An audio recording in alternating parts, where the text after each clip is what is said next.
All right, everybody. Thank you again. Everyone's showing up. Teacher Tech Talk this week has a DS teacher from Lovejoy Middle, teaches mathematics, Franka Ross. We are really happy to have her. She wanted to let everybody know that she is a tapper herself from the TAP program. She wouldn't let me go without saying that. And after looking at this presentation, she's going to give us I am thoroughly impressed over what she is doing with her students and how inactive and engaged they are. So if you are looking for strategies and things that you're wanting to see, she is the person to go to. We will be doing the presentation now, and then at the end, if you want to put in the comment section over here, you can write down your questions and we will ask it so that we'll have a Q&A at the end. All right, everybody, here we go. Miss Ross, thank you so much. Thank you. Guys, I also wanted to say that I have been with Lovejoy for 3 years. So today I'll just be taking you guys through one of my virtual sessions, actually several. So some of the tools that we will need when we're creating a virtual session is our Google Classroom.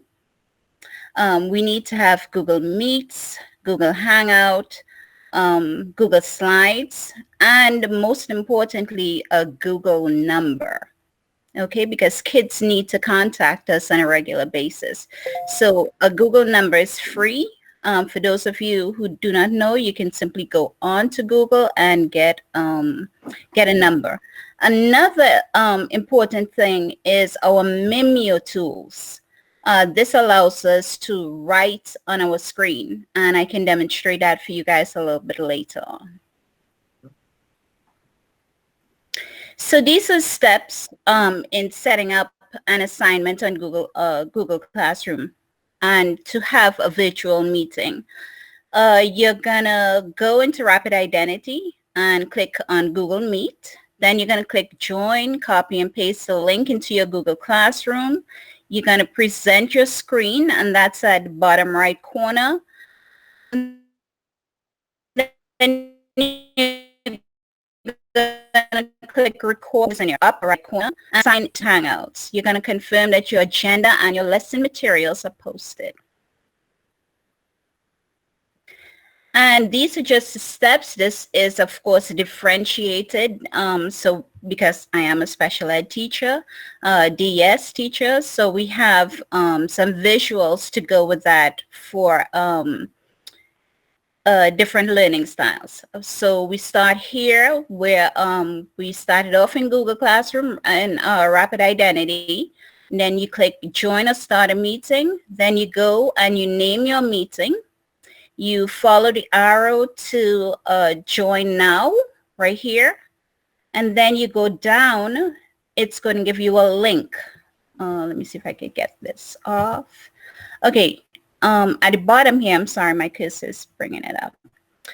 But at the bottom, yes, right there, you copy your link. And if you go to step number 5, you're able to post that link into Google Classroom. Step number 6, you want to present now to make sure that everyone can see your background. And you also want to go to step 7, which is to record the meeting, because it's a requirement that we post a recording on Google Classroom. So you want to record that meeting, and it sends out a request for permission to do that. So you want to make sure to get that done. And those are the steps. Now, this is really a perk. And when you teach at home, if you look at my pictures, you can see that 3 of them I've taught that lesson outside, outdoors. So I have my nice background. If you look in this picture here, you can see that the sun is actually coming up behind me. So it looks, I mean, I felt really good because I don't usually see the sun come up, and 2 indoors. So that's just one of the perks that you get from teaching virtually. Another one that is really, really great and surprising is the community, the educational community that your kids build. My kids have actually started forming groups of their own to help out each other. So that, I mean, my kids, they really, really deserve, they deserve so much. I mean, I'm really proud of them. Okay, so other steps that you want to do, you want to make sure that your camera is working. You don't want to wait until you're presenting to realize that nobody can see you, and Zoom or Google Classroom isn't working properly. So you want to check these steps beforehand to make sure you have audio as well. You want to be sure that all materials are open and ready. So if you know that you're going to be using a gizmo, you want to have that open. If you're going to be using Excel, whatever you need, have that open so that you don't waste valuable time. You want to post your video link approximately 15 minutes before the meeting, because what's going to happen if you post it way before, kids are going to log on and they will talk to you. So when you're taking that time to get yourself organized, ready, you have kids asking you, you know, all sorts of questions. So you want to post it about 15 minutes before. And number 4, which I highlighted, which I really, really like, is to get ready to welcome your early birds, because kids do not need, well, they don't have to report to a physical building right now. And just for them getting up and, you know, opening their computers and presenting themselves to learn is a big achievement. It's a big step. So even when they come on time, I mean, that in itself is really so good. So we want to encourage them, and we want to thank them for showing up on time and respecting your time. Another thing we want to do is we want to make sure to post our agenda into Google Classroom so that kids know what they're going to be doing. When I post upload our PowerPoint, it's going to automatically change into, well, it's going to change into Google format. If you see here, I have my PowerPoint so that every day the kids know what they're doing. Here I have resources, which you also want to post so that they can see this ahead of time as well. I have we're doing volume, so I have one tutorial that's from Virtual Nerd. I have another one from Lynn Zillion. So there's sometimes I put more than 2, but I don't want to overwhelm them.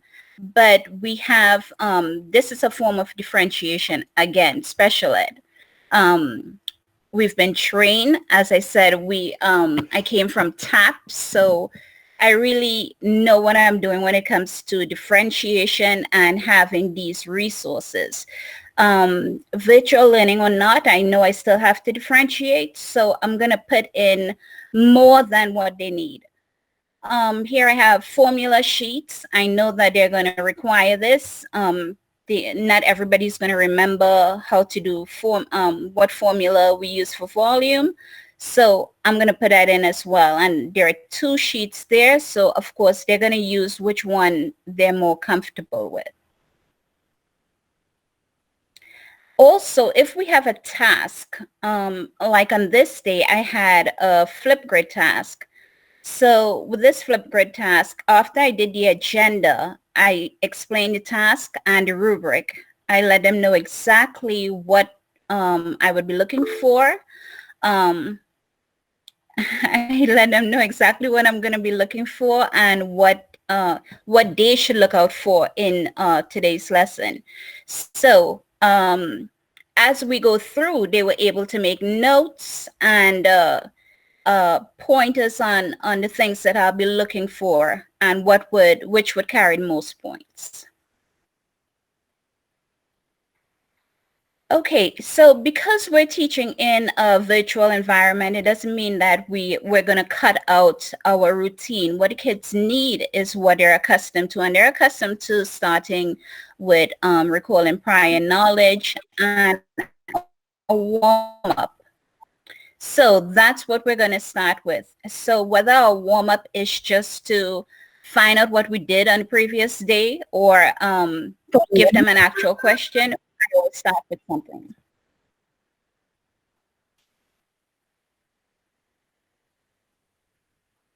On your it's part of your PowerPoint on Google Classroom. Let me just pull it up for you guys. I'm going to give you 5 minutes to get it done.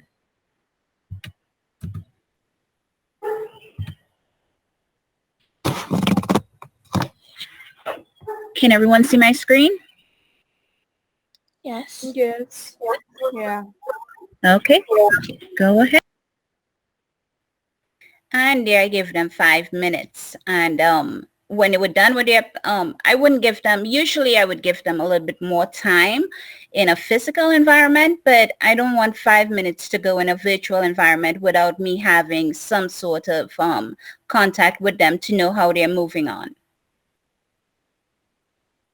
Remember from yesterday, yes, Mr. Farmer is going to teach today.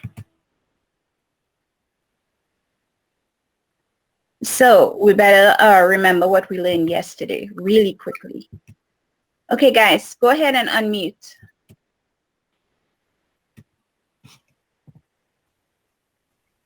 Go ahead and tell me what you remembered from yesterday.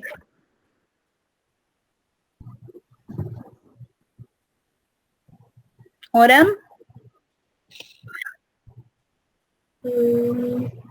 What did we do yesterday?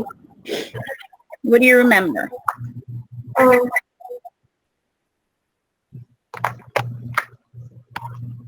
Finding the area of shape.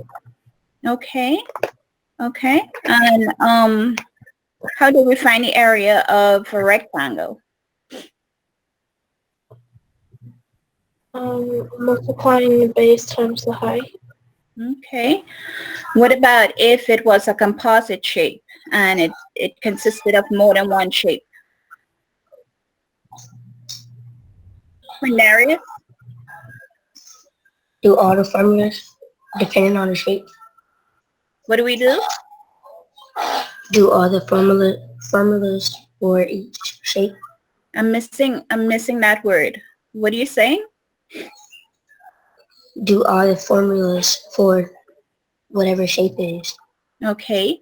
So if we have something consisting of more than one shape, what did we do? We decompose it first. Decomposed it first. Great use of academic language. Excellent. Good morning, Elizabeth.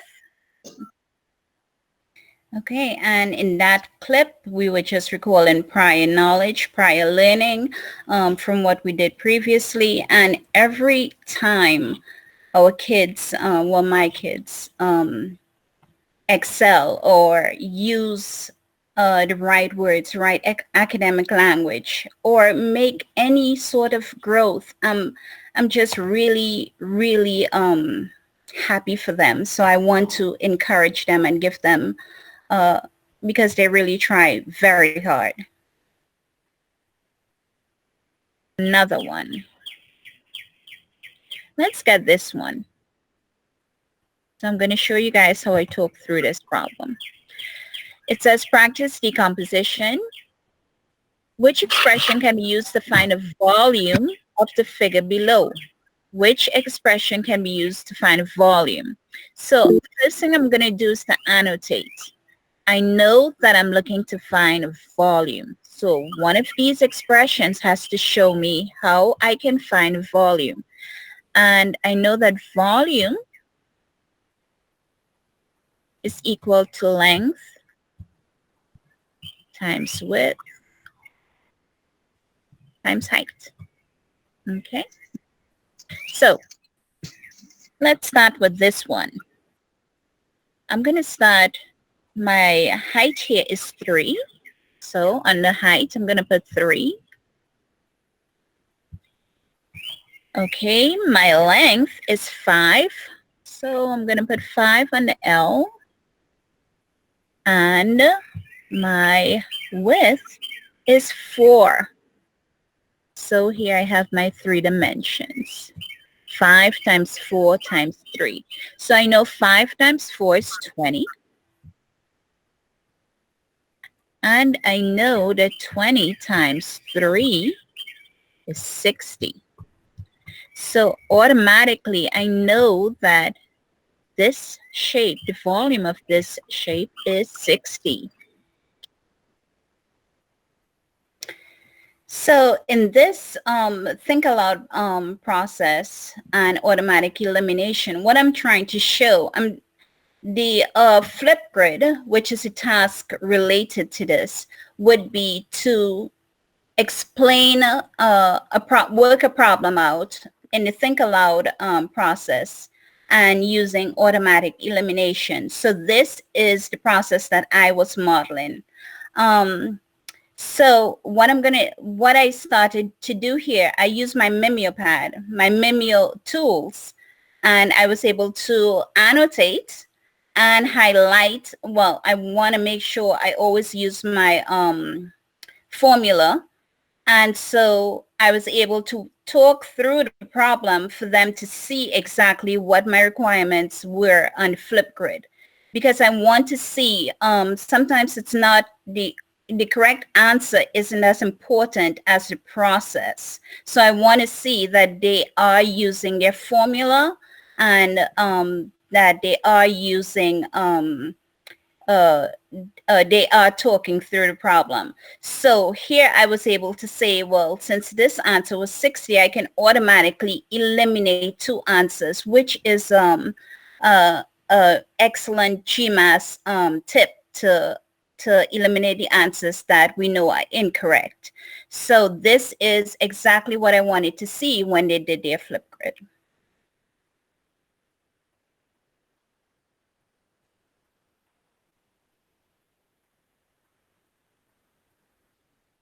Problem about length times width times height.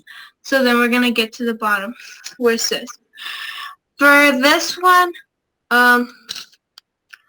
my length was 3 and my width was 5. So I multiplied 3 times 5, which is 15, and then I multiplied 15 times 6, which gave me 90. So this could be one of them. And then for this one, I know that my length was 5 and my width was 5. So 5 times 5 is 25. And I multiplied by 6, which was 150. So it can't be this. And then for this one, I know that my length was 3 and my width was 2. I knew 3 times 2 was 6. And if I multiply 6 times 6, it would be 36. So it wouldn't be this one nor this one. So I knew this was my answer. Yes, and you see that she, my student, she demonstrated the same technique that I showed her. Even though she worked out that her answer may have been the first one, and she did that quickly, she went on to just make sure that the other answers were incorrect. And she did that through Flipgrid. So she talked through her problem. When she was presenting it. So I know that she is able to I know that she understands. Now that Flipgrid, I was able to post that onto a Google Classroom so that she can get peer feedback, which also helps. It makes, it helps other students see what is expected, how much they need to grow. It helps them to help her get better and help themselves get better. And it's just a really good tool for student motivation. And of course, my feedback on Google Classroom as well will also show that I really appreciate the effort and hard work that she's giving.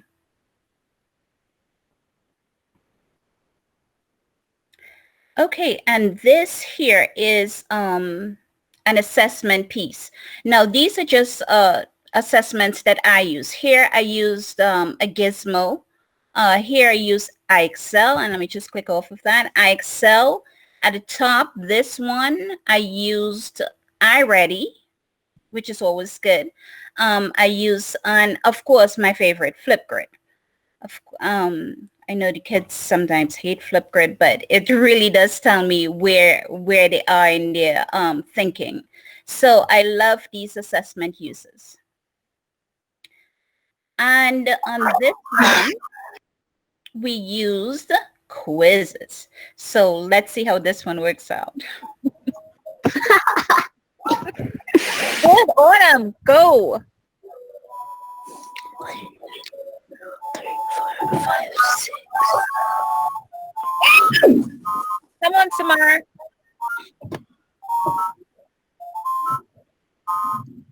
Oh, okay. Short legs come up. Oh my.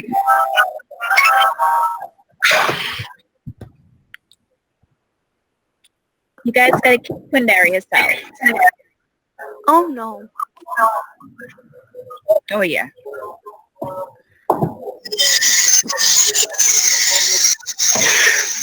Okay. All right.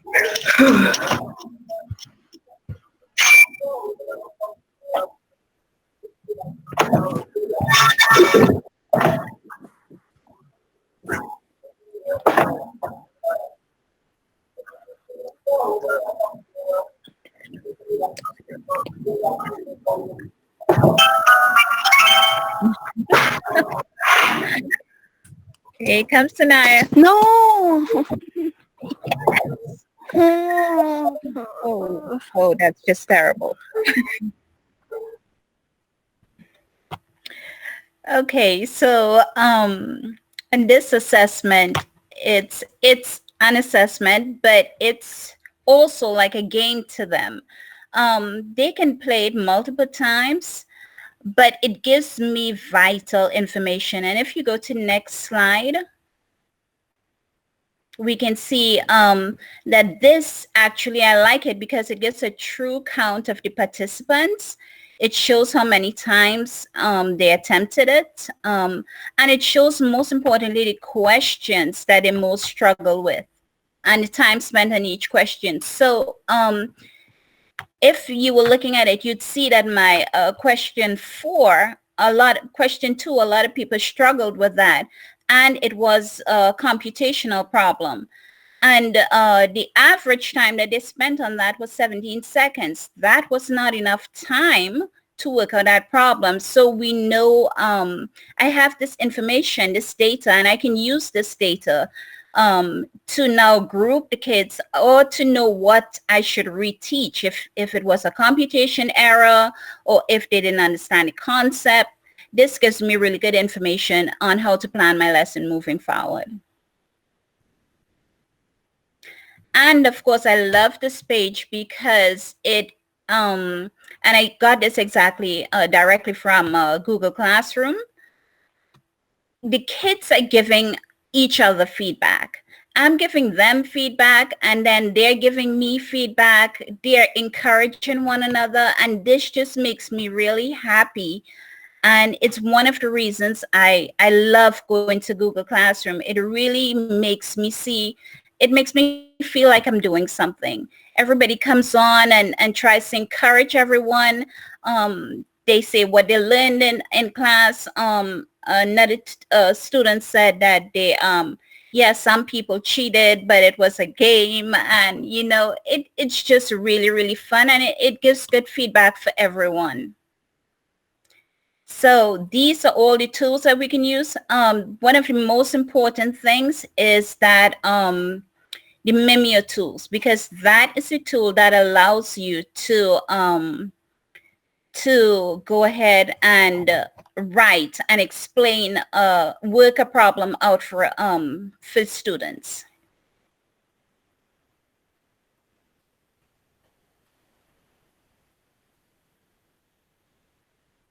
All right, thank you, Ms. Ross. Does anybody have any questions? Please type in the comment box and we can ask. Does anybody have any questions about her lesson and how she's getting this feedback, this amazing amount of feedback that you're getting?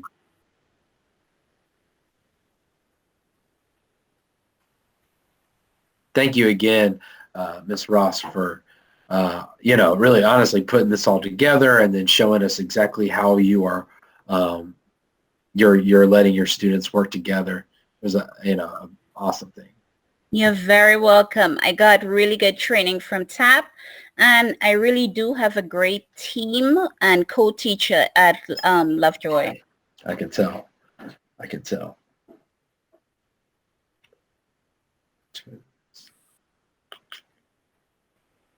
All right. Any questions? Oh, yeah. What advice do you have for TAP candidates who are submitting a TPA virtually? Ooh, virtually. Well, if it's a virtually or not, I'm sure the same requirements pertain. So we want to always, especially a TAP candidate, we are really held to high expectations. So you want to always do your best. Go over it. We're teaching virtually, so plan, do everything that you have to do with put forth your best effort. Yeah, definitely. And I think the number one thing is with your response and what you've been doing, you can see the respect and rapport that you have with your students, even when you're not with them in the classroom. That's pretty amazing. So definitely that feedback piece and talking to them seems to matter. My students have done really, really well. Really well. Virtually, to teach virtually, it wouldn't have been possible if no one showed up. And my students continue to show up, and it really says a lot for them. And so what other motivational, are there any motivational tools that you're giving them so that they will show up, or did they just naturally start coming anyway because of the relationship that you have with them? Well, I could always threaten them. but no, as we learned in TAP, always have the mentality and the belief that students want to learn, right? So you go in with that mindset. Students want to learn, and we teach. And when we teach, we encourage. And when they leave feedback for their peers, they encourage them. Some have even called students that we can't get in touch with to encourage them to show up. So, I mean, they're the ones that are giving me encouragement. That's great. That's great. So, I mean, we're just getting accolades right now. Everyone said you did a great job on your presentation. People are amazed by your technology tools. So thank you again, Ms. Ross. We really appreciate it. And thank you for everybody showing up for our Teacher Tech Talk. This has been a great session. And we will also post this up on our social media, on Instagram, on Twitter, and Facebook, CCPS ProfLearn, along with our digital resource link that we have going on right now, which is bit.ly/PLCDR, which stands for Digital Resources. It's also in the comment box as well. Thank you again, Ms. Ross. You're very welcome. Thank you. And everybody have a safe day. Be safe. For news about Clayton County Professional Learning Center, please follow us at CCPS ProfLearn on Instagram, Twitter, and Facebook.